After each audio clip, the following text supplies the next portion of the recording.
Tom, I know I'm always doing jokes about how, like, the devil is real, I live in a hell tower, the devil's there, but, like, I don't know, man. Like, the devil is real, and one of the reasons I think he's real is that, like, every night he appears to me in a dream and then predicts what will occur the next day with perfect accuracy. This has been happening for a while. Like, just, like, perfect, vivid images. What the hell? What? Tom? What's... Tom? Are we... what? Okay. Tom?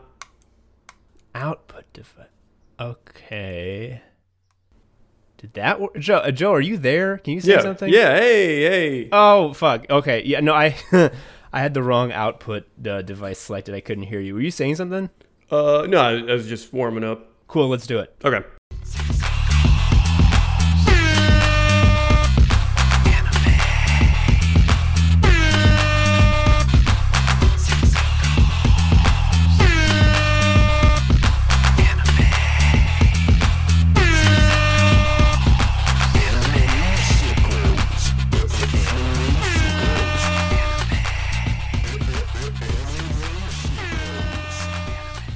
Hello, everybody, and welcome to Anime Sickos. It's the podcast for geniuses and the only podcast where we take a look at the four pillars of modern misery: anime, gaming, posting, and jobs.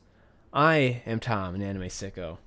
I am Joe, an anime sicko. I'm sorry if I'm a little echoey. I have a rug coming in this otherwise very bachelor office, but Yeah. I'm a big improved man now. Like my sim guy got the big job. Yeah. I mean, here's my thoughts, folks. We've given you, 76 episodes of lovely funnies, funny jokes, and we had good audio. The worst audio we've ever had was still, like, above average. So, I think and also, like, what am I doing, like, antagonizing the listeners? I'm sure that everyone is fine with it. You know what? Scratch all that. Fuck me. I'm looking outside and I'm seeing a forming mob. They say it's echoey. Joe, you sound tinny. Please boost the bass. Oh, the throwing rocks. Oh, God, the loudness war. They found out that I'm doing that. I'm compressing and amplifying over and over in order to reduce the dynamics. And it's not because I think louder is better. I just hate dynamics. No, fuck that. This is dumb as shit. This isn't funny. But you know what is funny? Not what I'm about to do, which is read patrons. That's not funny. But I have to do it because if I don't, then we're liars who didn't say we were going to read your name. So let's read some names. Joe, we got to thank a new patron by the name of Trevor Flower. Thank you, Trevor. Thank It's a you. great name. It is. Another new patron, that's going to be Tyler Crumrine, or Crumrine. There's last names, and I definitely know how to say them, but then as I'm saying them, I'm like, but there's actually a second way that it could be, and then I feel bad. Thank you. Thank you, Tyler. Thank you so much. Another $5 giver. Well, that's definitely going to be Rachel Callagher or Again, there's other ways you could say that last name.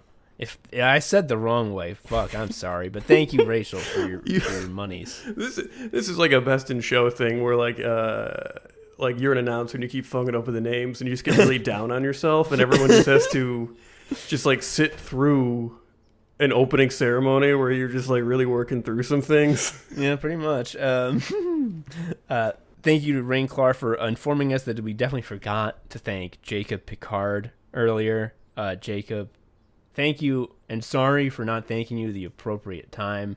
That wasn't due to caprice or malice, simply our own incompetence, which, pretty much anything that we do that doesn't really make sense or follow given the precedent we've set up, that's the reason. Every time I read your name, just know that like I will think of the shame of forgetting this one time. Yeah. And similarly, if anyone still hasn't heard their name, yell at us, and then we'll do it. Because we didn't do it on purpose. We sure fucked up, and we'd love to correct it. Yeah, anyway. I can hold so much more shame. It's crazy. Anyway, thank you to all of our new patrons whose names we have read. If you want to patronize us, you can go to patreon.com/animesickos. Patreon as a company and also as a product sucks shit. But it is a way you can give us money, which again is not required because it's a free podcast. Also, go to stamps.com or fucking whatever. You can get a little scale for your drugs. Man, podcasts suck.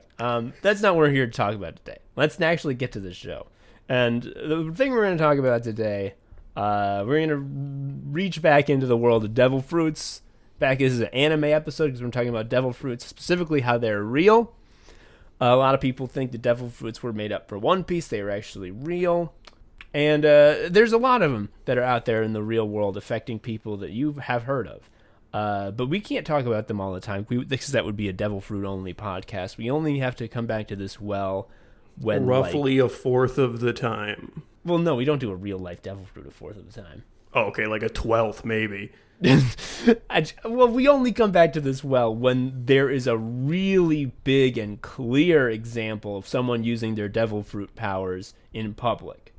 And that happened recently with Nancy Pelosi, who said just an incredible thing after Derek Chauvin, the murderer of George Floyd, was correctly found guilty for murder. And she said, well, I'll let her speak for herself.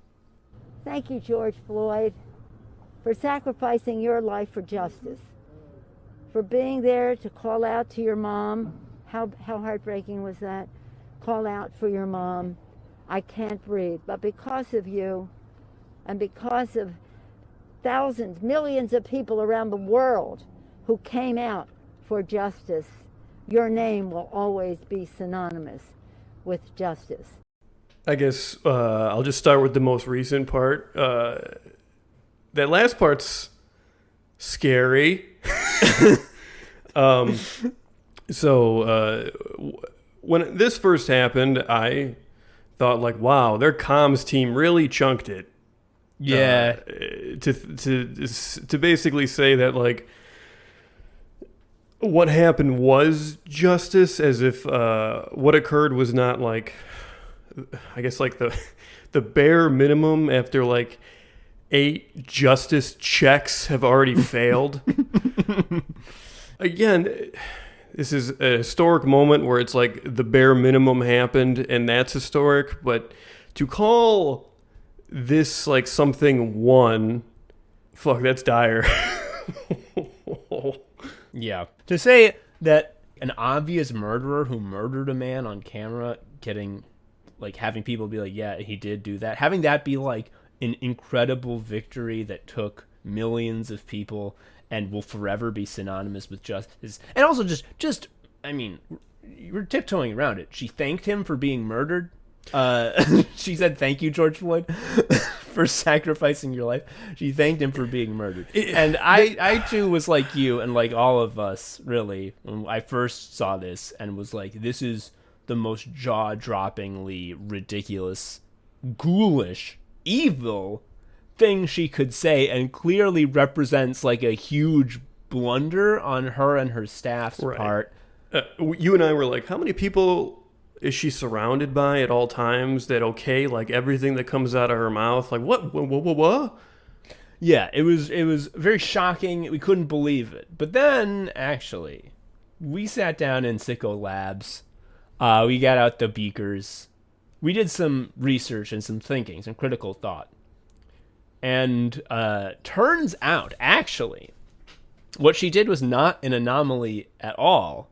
It's actually, like, in terms of expressing how she truly thinks and feels, it was probably, like, the best prepared and most concise statement she could have made.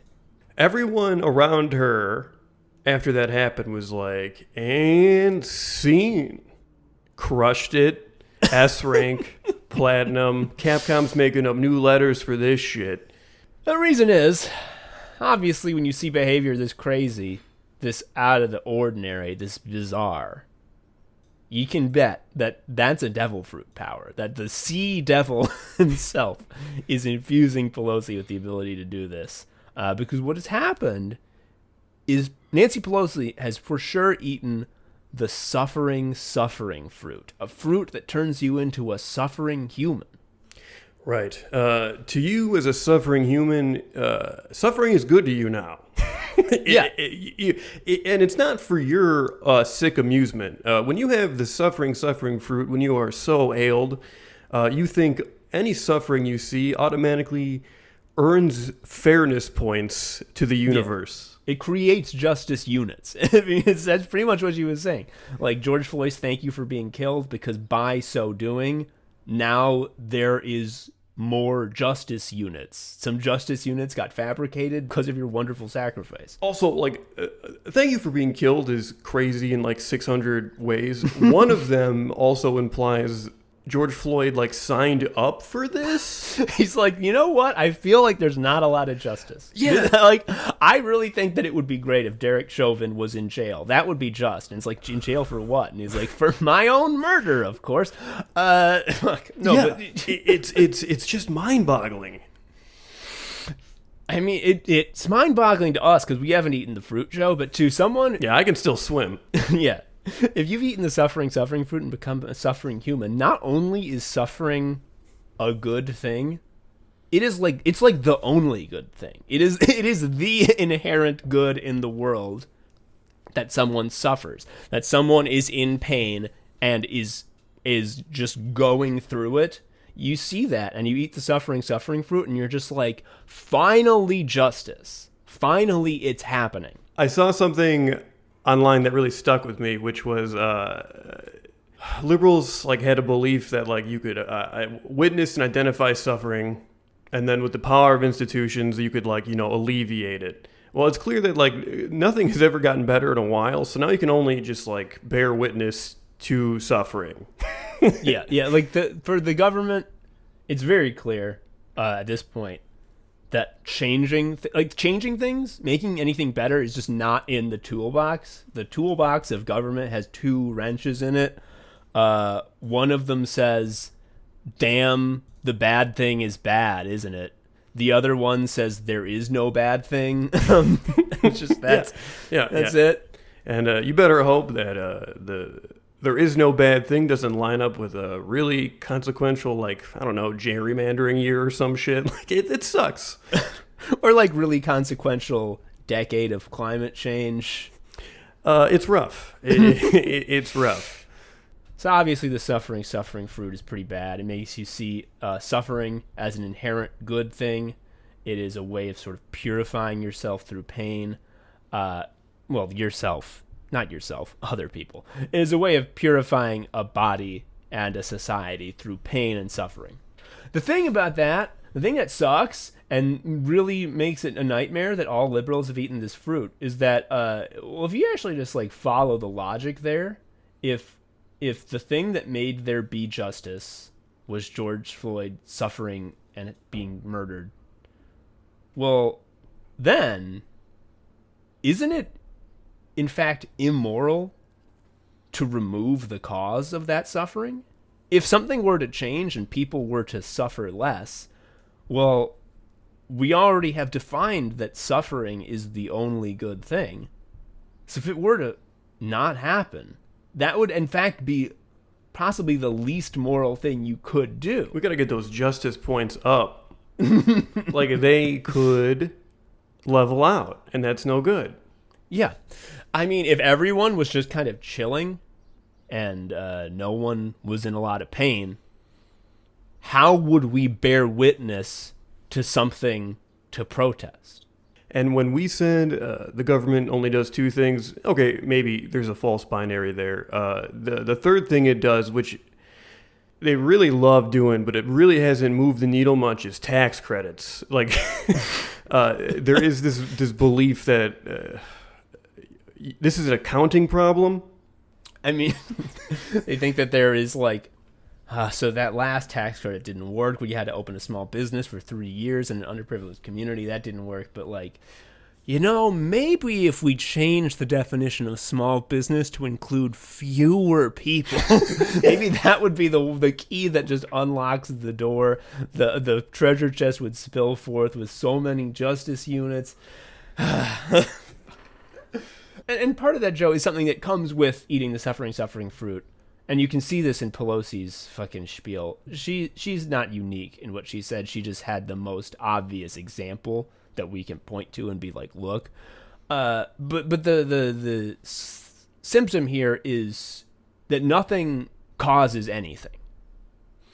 Like, George Floyd didn't die because a cop murdered him, because cops are violent, and that's what they're meant to do. He just, like, happened to die because of justice. Yeah, it's the passive voice of like all the police shooting headlines, but it like jumped off the page and started running around. And this also has the added problem of like causing you never to have to inspect causes or why things they are. You're just like aware that these things happen. And you exist in them, and and this is key. It is key. I'm not denying this part. You do bear witness to suffering a lot, like you do. Yeah, you have to see it and hear it. You know how they always say, "I see you, I hear you." That's them using their devil fruit power. They see the suffering, they hear the suffering. They are perceiving the suffering, and by so doing, it is becoming holy. And yeah, just. Transaction over. The idea of like after doing that, like making any change is ridiculous. Like, huh? Like what? How does that even connect? You're being silly. And this also, man, thinking about the suffering fruit has to me really put the lie to the argument of incremental change. Liberals love this. They say, why are you being so demanding, asking for pie in the sky things? It's much more reasonable to work for small, incremental changes that are realistic. And here's the thing about that. We don't get that. We've never gotten that. we never have. Like, that's the thing. Like, if it were true. Yeah, the ratio of being offered incremental change to being given incremental change, it's fucked. It's fucked because, like, we know that it's lib shit. We know that it's, like, a limp-dicked nothing of a thing to say. But here's the thing. Like, if it were true, I'd fucking agree with it. But it's never been true. There's never been incremental change because they don't even care to do that. Because why would they? Why would they do anything? Because I've already seen George Floyd sacrifice his life, and I've already seen the justice units get created. And, like, what more do you fucking pigs want? The one area where incremental change is real, and we get to see it all the time, is with police budgets. It's look, I remember. I don't know, when did they start rolling out body cameras standard issue? I don't know. Some year. Yeah, who cares? Man, oh man, I remember thinking like, this might make a difference. I was so fucking dumb, dude. Like, I actually thought, like, I didn't think like, oh, it's good now, but for the purposes of court and misconduct stuff, this is gonna be useful. Man, I'm a moron. You know why? That was incremental change. And also those body cameras are expensive. So like that's like a line item that probably got filled with something else. Like all the tack dogs know Krav Maga now, and it's like really cool. Yeah, like fucking there's gonna be some department that's like, guys, we see you, we hear you, we believe that your suffering is beautiful, it gives us life, we are enriched by the suffering. I'm when you say this, I'm imagining like a "Would you kindly Bioshock" thing. Like I'm very, it's very powerful. Yeah, I mean, but they're going to be like, we see you and hear you, and because of that, we've decided to reform the police department. And that means what's going to happen is we're going to pay that guy who said that you have better sex after you kill people to give a big lecture to the police. We're going to pay him $500,000 to do this lecture, which is going to reform them and make them nice. And then next year, when the police submit their budget, they're just going to tack that $500,000 onto their sort of general operating budget. Yeah, like that guy has a residency now, and that guy is like prolific. Like he's everywhere doing this. There's demand for it. Like, I think one manifestation the fucking suffering fruit people not believing, because they never see cause and effect. Nothing causes suffering. Suffering is just like a beautiful natural resource that exists, and they have to see it. Is this just Calvinism? I don't know. It's starting to feel like it.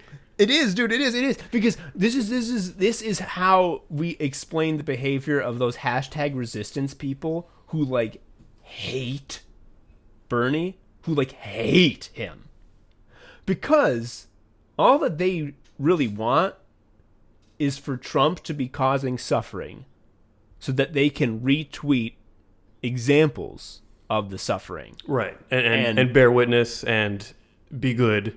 Yes, they are running suffering through the fucking blockchain that generates justice units. That's it. And just like the real blockchain, I don't understand it, and it's gonna fucking nuke the planet.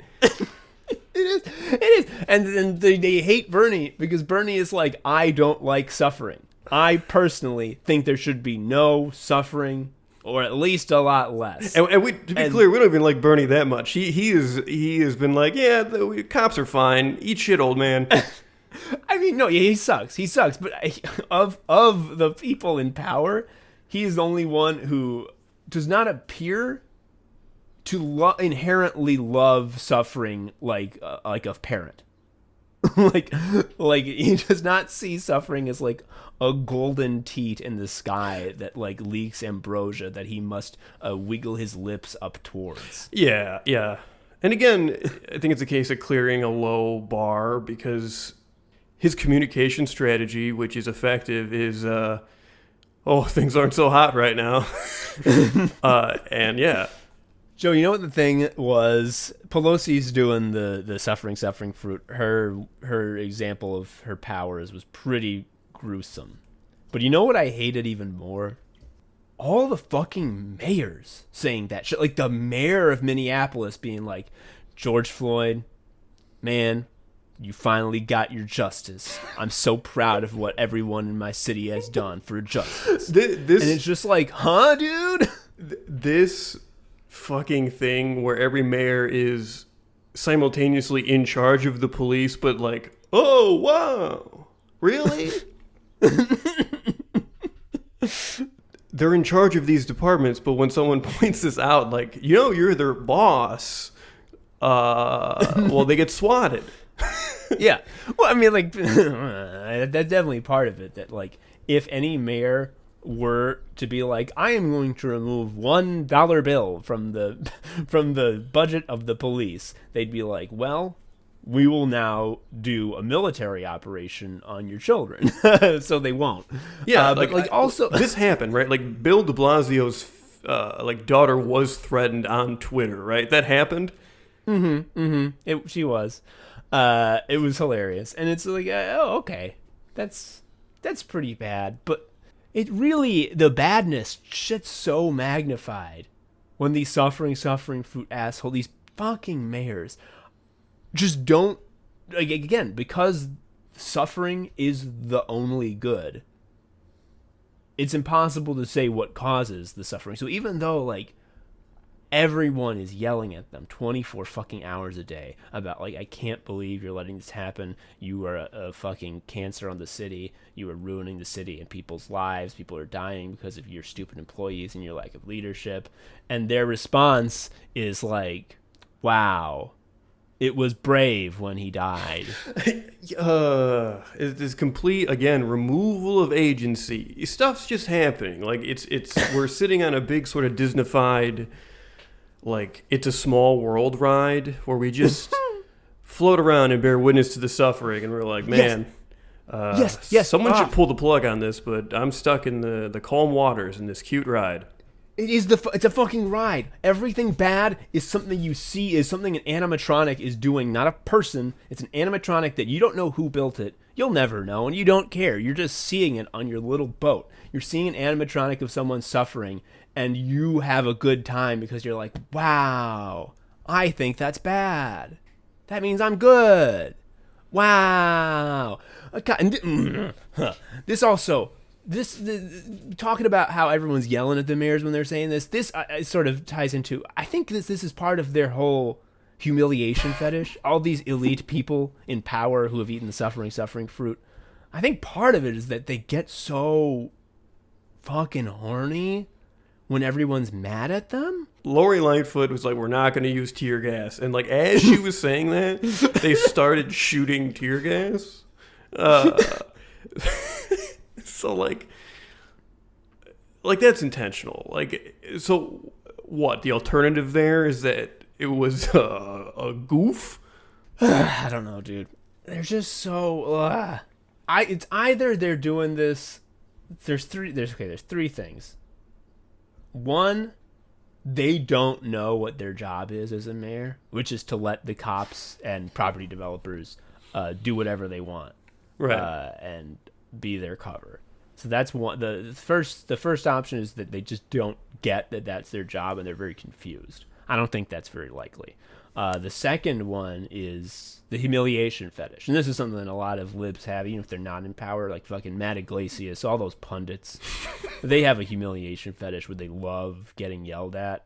Or three is not so much a humiliation fetish as it is in order to have my superiority complex be fed, I need to manufacture a rowdy mob that I can define myself as more sophisticated and thoughtful than. So I always have to be saying insane shit that makes a rowdy mob form. Yeah, right. This is how, like, when everyone draws a webcomic argument, they draw themselves as, like, I am calm and my opponent is insane. And to be clear, this is not an idea I realize. Like, I've seen this webcomic. I just, whatever. It's the same thing. Like, the communication strategy, as far as I can tell, is that, like, running a city is very hard. So, like, relax. Yeah. Like, you think there's bad things going on? Yeah, well, why don't you bear witness to them? And then justice units will be created. And, like, fucking problem solved. What do you need me for? Don't you know that's not my job? My job is when some fucking lizard person is like, hello, I would like to tear down every home and build a big stadium for a team that doesn't exist. My job is to be like, yes, sir. How could I make the taxpayers pay for that? Can I pay you double what it will cost? That's my job. I've already shown you suffering to bear witness to. I felt good when I bore witness. Why can't you pig? So I don't think there's any good mayors. I know there's like that one town where there's like a dog that's mayor and he has a little sash. Look, he tripled the police budget. Yeah, they put the little thing, the budget in front of the dog. The commissioner of police did. He put his paw print on it. So we've been talking a lot about the suffering fruit in terms of mayors and politicians refusing to enact any change. And that's kind of abstract. It might be hard to sort of buy that the suffering fruit is like a real force in your life, that people who have eaten it are like changing your everyday. So I'm going to pivot to a more common example that affects more people. And that's got to be, Joe, calling essential workers in the pandemic heroes. Someone's calling me a hero. I'm having a bad day. Yeah, because, like, well, what do I do with heroes? Like, what do you do with a hero? Well, okay, if I was a normal person, I would, like, reward them with jewels. Yeah, I'm going to give them some spells that will help them on their way. Yeah, I will let them look through the pots in my house for elixirs. I will tell them that they're so great. I will give them a crown. You know what I love doing when a hero comes to town? I love when he walks up to me and I say the same thing again and again and again and again. Yeah. And what makes a hero? What makes that person a hero? Like, well, obviously, there's a bunch of monsters and they're going out and killing them, which is very hard, and not a lot of people do that. So that's wild, because when I see it used, it seems mostly like a way to, like, not pay someone $1 more. Yeah. It is literally just someone who has eaten the suffering fruit, sees a worker who is suffering way more than they used to be, and they're like, oh my god, this person is just shooting out thousands of justice units through every pore in their body every moment. My god, they're like a living saint. So many justice units. They are a hero. The things that they're doing for this world, my god. There was a lot less justice in the world before they went to work at a fucking grocery store and had a person with no mask and a death plague yell at them and not get paid for it. They're like, that's like, the hero label is just admitting right at the beginning, like, we're gonna treat you the same or worse. One of the locations my doctor works at has a big "Heroes Work Here" banner outside, and every time I'm like parking, I imagine like, okay, you work there. You had the shittiest day of your life. Like, how in one, and you're gonna see that sign tomorrow. Like, it's just taunting you. Yeah, it's saying, hey, we know you're suffering, and we don't think that's a problem. We actually think it's good. If we like, we see you, we hear you. now that we see what it's like for you to suffer a lot, like like, I don't think we're ever gonna go back. It's good. Yeah, I do feel like first respond. Well, not first responders. I do feel like medical personnel are sort of just like forever part of the hero circle now, and will forever be the same way how like everybody became the troops. And like the troops, that's the worst. Someone becoming the troops, like the guys who work at restaurants becoming the troops. It's like, well, what do troops die, dude? Like, that's what they're for. Like, that's their purpose. Yeah, like, that's not a good. It's not good. If you want to know like where your like immediate community is viewed in the eyes of the empire, just think back to your high school. Was there a recruiter there? Because I remember a lot of kids getting challenged to push-up contests and getting hats, and I have a feeling they weren't at some other schools. Yeah, they weren't at mine, dude. I'll tell you what. Oh fuck, it's so it's quite bad, Joe. Here's the thing: I don't like it, and I wonder if part of it isn't just. I mean, because we know that part of the sort of fetish for suffering is that just it is the inherent good. It is a purifying force. I wonder if it isn't also part of the sort of like endemic liberal love of credentialism. I agree in the sense that I believe the false statement that we are told again and again of the idea of paying your dues. I think it's born out of the same idea. The suffering fruit loves when people pay their dues. Here's the thing. The people who are always talking about paying your dues, they love busting unions. They hate them, dude. They fucking hate them.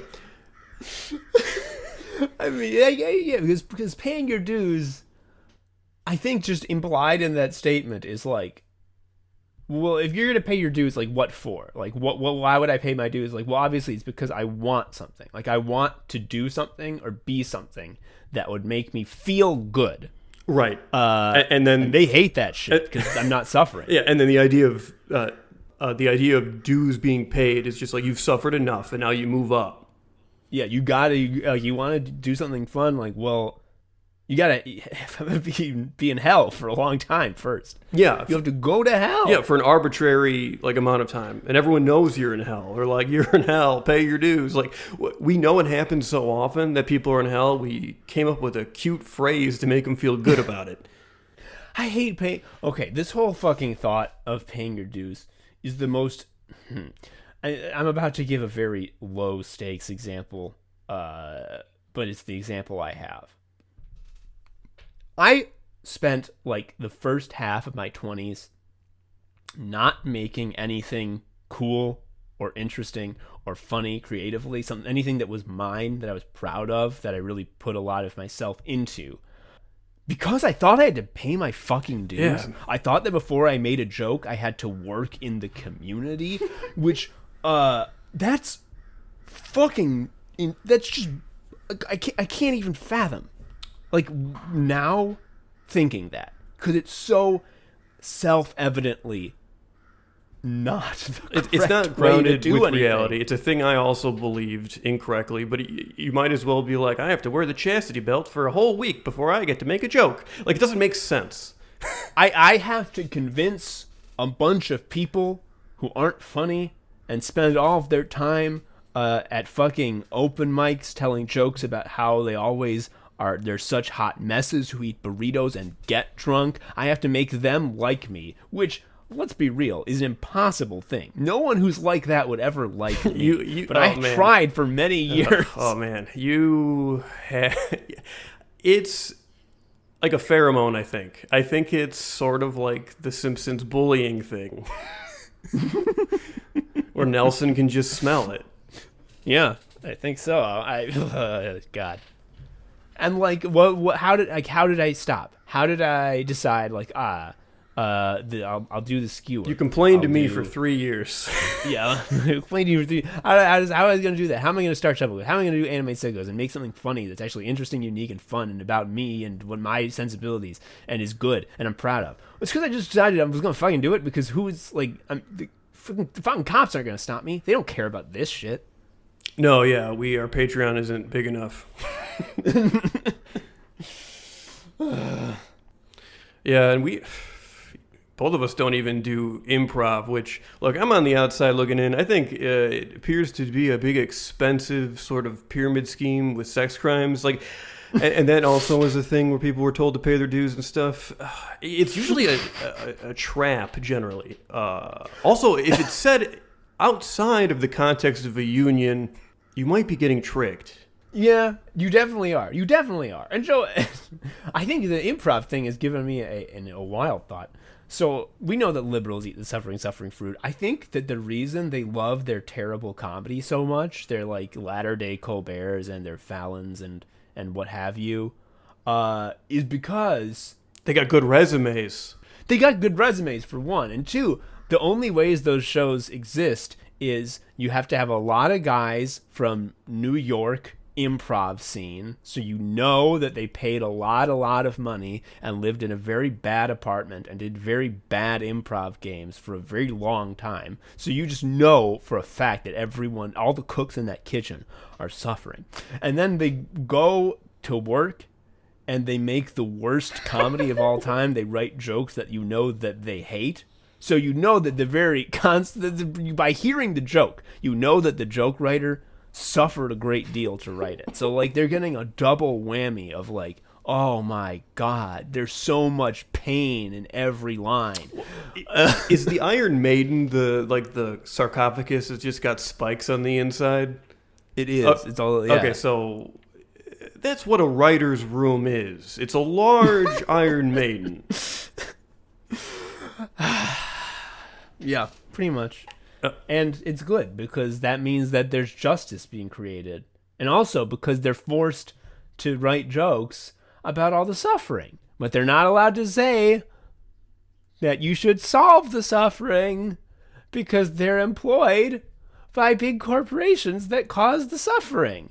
You know, I think like many people who are interested in like creative, funny stuff goes through a period where they read a lot about various people's time at Saturday Night Live. And there's a lot of stories about like Lorne Michael interviews.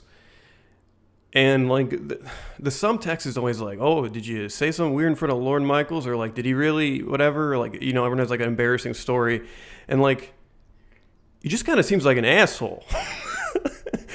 I don't know. Yeah. I have wondered in the past, like, what is his great skill that makes him be the boss still? Like, what's keeping him around? Why has no one been like, shove off, idiot? And I really think it is that he is just like preternaturally talented at causing his employees to suffer, which is like, it sounds backwards. It sounds like, why would that be good? But it is, because I mean, like let's just look at cog work in general. The whole setup where like none of this fucking office labor matters.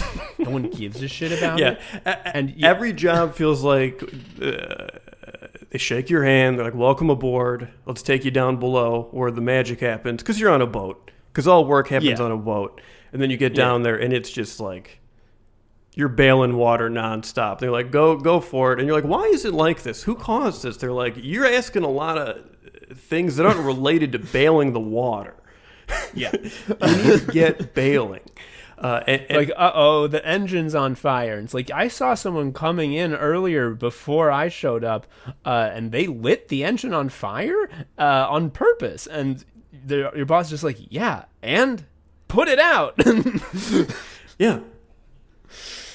I mean, like, every fucking cog job, with few exceptions, is pretty meaningless. And yet, at the same time, all this work that no one could possibly care about, it's just urgent by default, because they need to see that you are owned and suffering, because that's how they know that the business is working. Like, I'm a piggy, dude, and like I don't know what to say. You're right. We're little piggies. We are piggies. Has your job like tried to give you vaccine incentives yet? Nah. My job doesn't give me anything other than that check. Why would they give me other stuff, dude? That's insane. My job has started offering like, I don't know, like some monetary amount to get it, and like now I want it out of me. Like when I go to the second appointment, I want to be like, can you just get that first one out? I know I said they didn't give me anything, but actually I just remembered they did give people sort of under the table messaging instructions, which is when you're talking to another coworker, do not discuss the event. Don't mention the vaccine unless you know whether or not they're for it, because we don't want to cause a scene. There are people who will get mad at you if you say you want it. We appreciate your contributions to this company, and just know that the people around you might be activated by the rage word.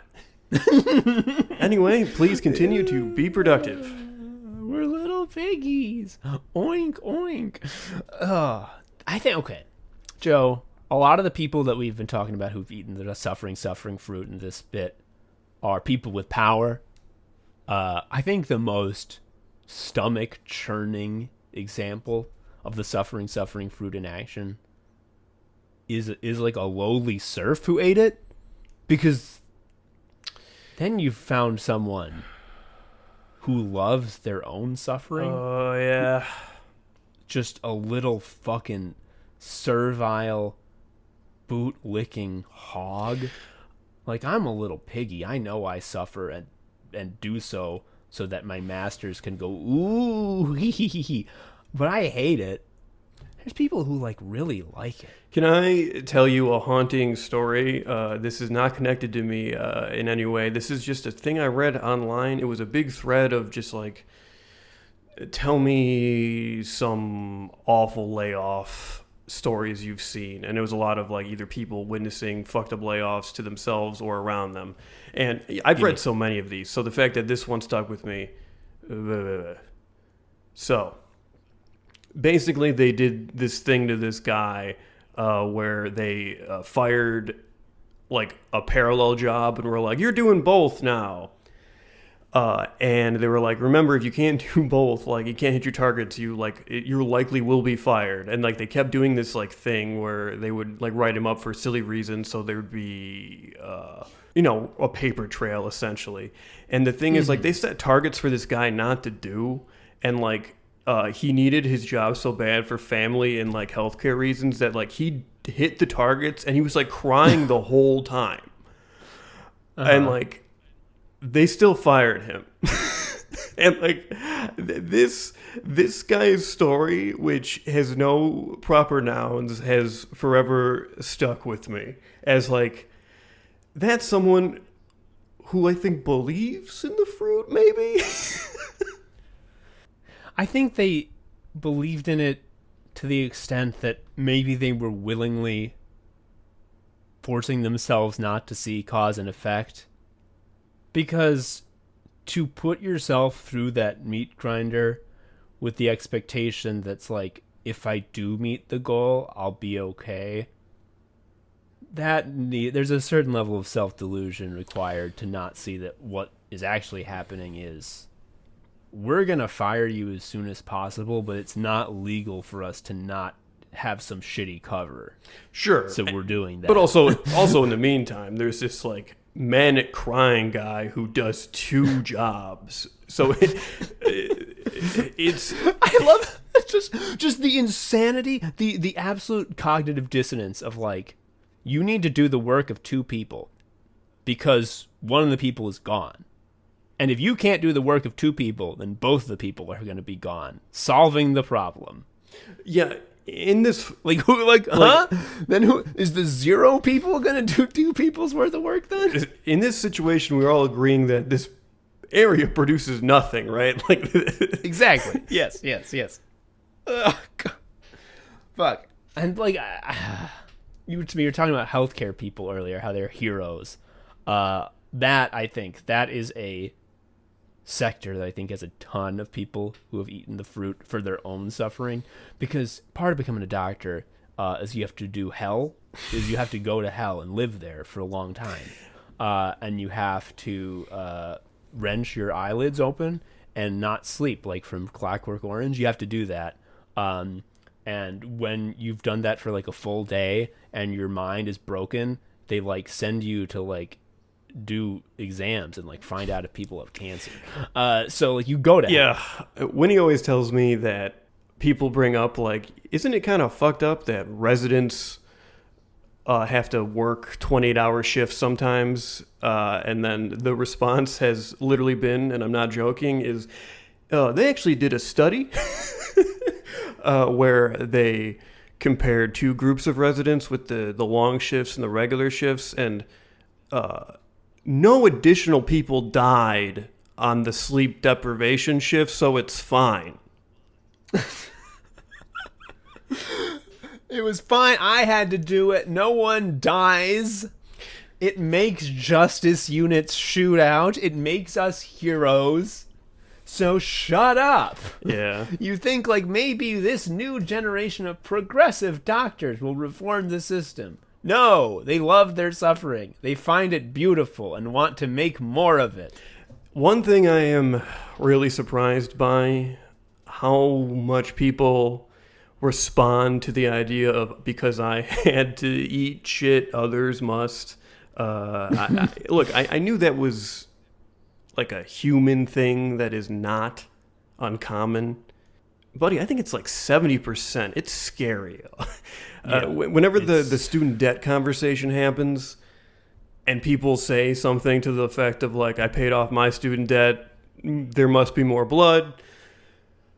It's the same thing. It's like, I have been purified by the suffering of paying the debt. Like, why would I deny you a chance to get an aura boost like that? I'm trying to make you pure light through suffering. Yeah, I took the cat o' nine tails and I drew the diagram of God into my back, and it glows with power even now. Why would do you not wish to be marked with the brand? Yeah, and furthermore, if your student debt is forgiven, my brand goes away, and it looks so cool. It's not fair to me. I love the way it bleeds when my foes approach, and I deserve it. It draws the foes to me. I'll never know peace. It's my favorite. Oh, God. Okay, I think to wrap up this segment, I have often said, people have said this, and I'm saying it now, that the anime sickos are the great philosophers of the modern era. We're like Derrida. Yeah. Difference and difference. Those are 2 different words, bitch. 2 different words. What an asshole. One of them's... I had to read Derrida for college, and I was just like, no, I'm going to pretend this didn't happen. And I still got a good grade. In grad school, one of the professors put a text up to show something as an example, and then he was like, anyone know what this was? And I was like, is that Derrida? And he was like, yeah, that's right, Joe. And I said, boo. What a kid. King.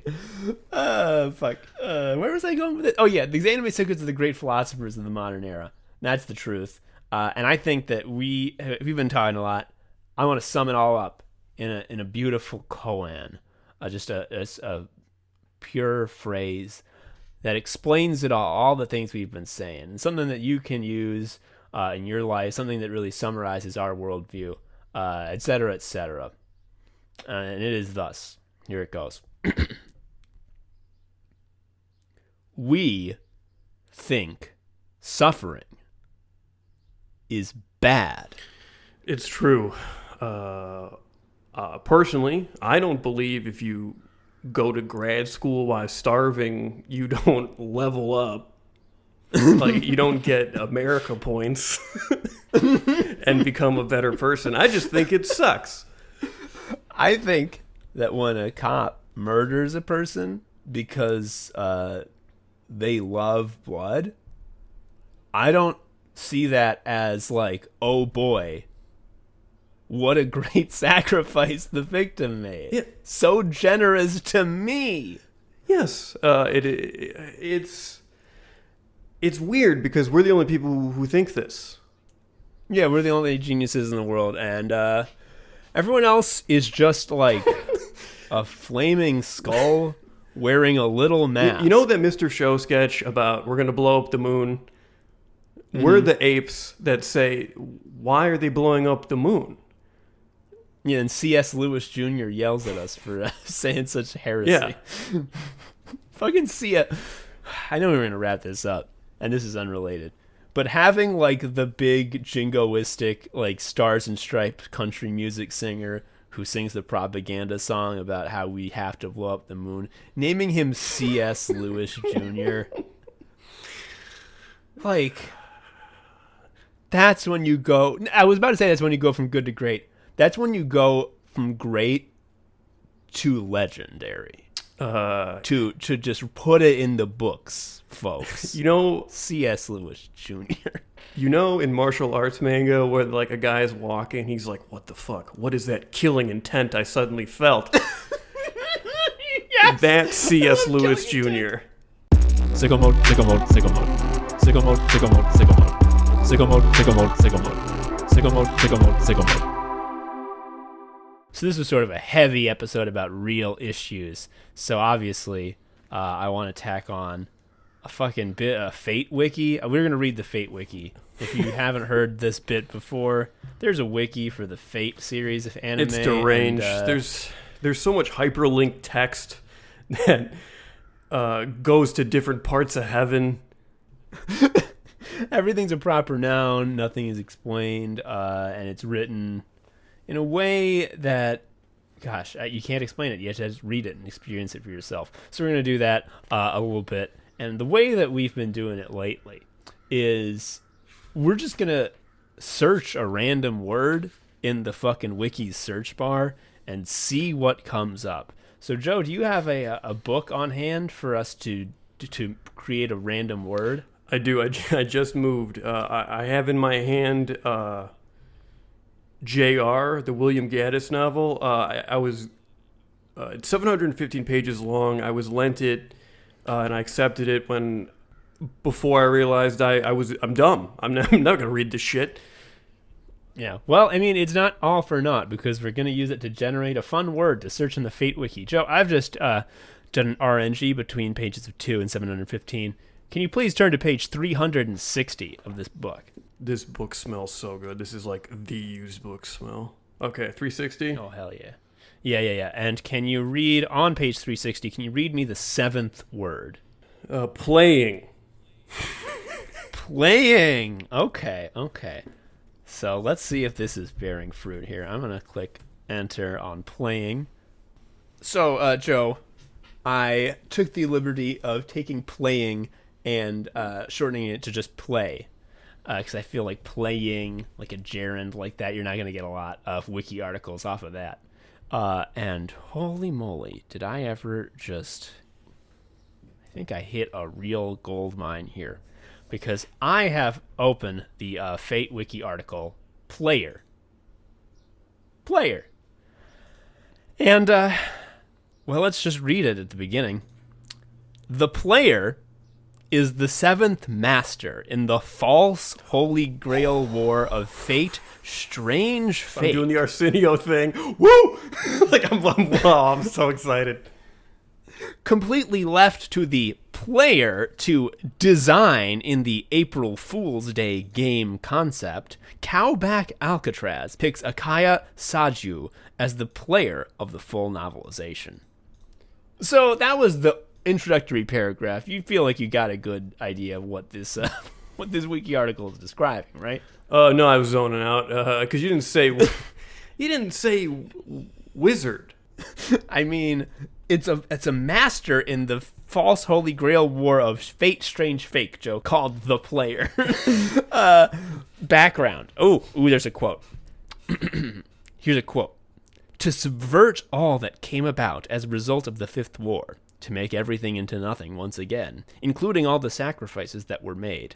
To achieve those goals, we will seize the false Holy Grail. This quote is by Mysterious Woman to The Player. Continuing, the player's identity is almost completely selectable within the context of the game setting. Gender, ethnicity, and body build are able to be varied. Their age can be from their late teens to early 20s. Oh, wow, thanks. Am I hearing just a jaw-dropping range of 5-6 years? Yeah, wow, it's incredible the offerings that are being given. You think that's enough for customization, Joe? I'll continue. It is possible for them to be a criminal, a saint, or a faker. The three things. What's they are an is faker a link? No, those are all normal text in lowercase letters. That's actually really weird. Oh, actually, Joe, this next sentence is going to make you feel disgusted. They are a normal human rather than a magus who previously lived in Fuyuki, but arrived in America while fleeing something. Their aversion of elevators and visions of a blood-stained girl are reminiscent of Person A, a person told of in a ghost story in Fuyuki. This guy's scared of Otis elevators. The player. You know, the customizable avatar, the player. Yeah, age 19 through 25. They meet an unnamed woman with white hair, pale skin, and a noted uncommon beauty in Las Vegas. She forces them to accept the 5 command spells, and though it is unknown how much they understand about the situation, well, if I'm the player, I tell you very little, she begins to lead them to Snowfield to begin their story. That passage gave me a dumb idea. We need to write about the shitty Grail War that happens in Vegas.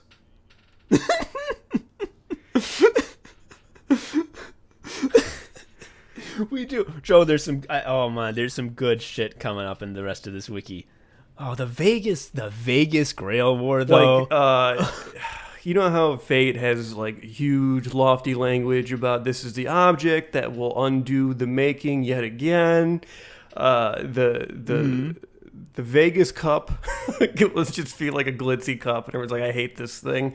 I can't wait. Yeah, and like Penn and Teller have it, and you have to like they're like always trying to like trick you with like sleight of hand jokes, and you're like, oh my god, you put the fucking grail in your sleeve. Where'd it go? It went away. Yeah. So we have the magic system of the Fate universe. Like we're talking people are made of bugs, and people are throwing fire. But Penn and Teller still do sold-out shows. People love close-up magic. Yeah, and like whenever, you know how Fate always likes to have like those scenes where people like sort of sit across like a room from each other and talk about their different philosophies. It'll be like that, and like Penn and Teller are talking to us about like the Cato Institute. But you know what I think would happen? What? It would be revealed that Teller is Penn's servant. Oh my god! Who's the smaller guy? Teller. Teller's the one who doesn't talk. Teller is definitely like a guy from ancient history who like invented sleight of hand magic. He's the first mime, nature's first mime. Exactly. Yes, he's the one that we're all trying to imitate, and Ben summoned him using his command seal. Anyway, back to this. There's a few more things on this fucking Wikipedia page I have to read because you will blow your mind. While they have control over most of their actions, the player does, there are 4 rules that constrain them. Now, these are rules that everyone understands. These are things that might affect you in your life. Rule number 1. You cannot enter buildings that contain elevators. That's just going to be a problem in Las Vegas. I feel like most of these buildings got elevators. Rule number 2. From time to time, you will have visions of a blood-stained girl. Rule number 3. Once upon a time, you lived in Fuyuki, Japan. Rule number 4. It seems that you were fleeing something when you came to America. Oh my god. While described in the sense of a player character for a game, the story was written as an April Fool's Day prelude to a joke project that was never intended to be developed. What? Oh, yes. Yes. You guys. Then why is this page so long? Is this like the Fate version of the Kong War from the Donkey Kong wiki? Like, what? It might be. Click that discussion page. Is there some heated discussion about the veracity of some of this information? No, Joe, everyone loves this. This is so normal. Yeah. It'll become clear as I read on further. The role of player in Fate Strange Fake. The role of the player in the game is described on the April Fool's Day Fake States Night website and a brief epilogue at the end of the novel. They arrive in Snowfield 3 days after their meeting with a woman looking for a cheap, single-story motel. They encounter a man with a mohawk working as a clerk in the drugstore. This is Penn Gillette. He is friendlier than he appears. He tells of nearby motels and suggests hotels with similar prices. Well, okay, cool, thank you. Don't think that needs to be included in the plot summary. They decline the idea of hotels. He comments on their slick tattoos, causing them to chuckle as they leave the store and ruminate on the command seals. There are various paths of... Oh my god. Can I ask a question that you can't make fun of me because I'm actually not clear at this part? Go ahead. Is this a game? Are you describing a game? I don't know. Something about Fate Strange Fake. There's actually 2 Fate Strange Fakes. One is in 2008 and the other's in 2015. I want to read a little bit about 2015 one because there's a proper name as a hyperlink that starts off that paragraph that's fucked. And I think I really want to say that, and I think you're going to like to hear it. So this is the role of the player in Fate Strange Fake 2015, not Fate Strange Fake 2008, which I just read. So I will begin. Kishur Zeltret Schwellnog, observing the world of Fate Strange Fake, Well dog? is seeking Did you say out well dog? Kishur Zelrech.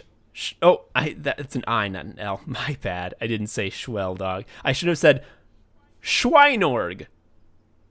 This is like the Hunter x Hunter thing where like they wanted to make it like the insane Welsh wizard name.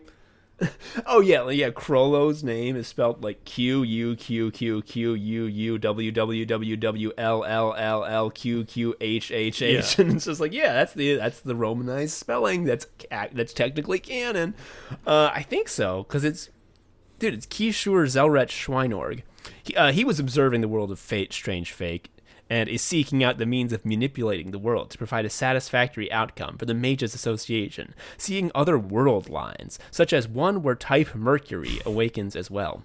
Unsatisfied, he asks the intruding Cowback Alcatraz for assistance, and Cowback suggests selecting the world in which his observer is an intruder rather than a magus from the association. Quickly manipulating Zelrech's book to look through various parameters of the person, it swaps between qualities such as race, gender, age, body type, clothing, personality, and occupation. Is this describing a Character creation. creator? Yeah, this is a character sheet. You just read this whole thing. This is what is your name? Wake up, Space Marine. Like that's what this whole fucked. thing is. I didn't think that the Fate Wiki had like that much capacity to still like disturb me on like this deep a conceptual level, Joe, I'm going for it. I'm clicking the hyperlink of Fate Strange Fake and finding out what the fuck this is. Oh my god. Fate Strange Fake is an ongoing light novel and manga We adaptation. learned what light novels were from our wonderful guest. Paul Starr. Thank you, Paul. This was a light novel and manga adaptation started in 2015. It expands on the setting of an April Fool's joke published by the author of the light novel on his website in 2008, and its short story adaptation in Type Moon Ace 2 magazine in 2009. Joe, it's not a game. So in the story, there's the character creator. Yeah. Man, we got to start writing some trash right now. like I'm not doing a goof anymore.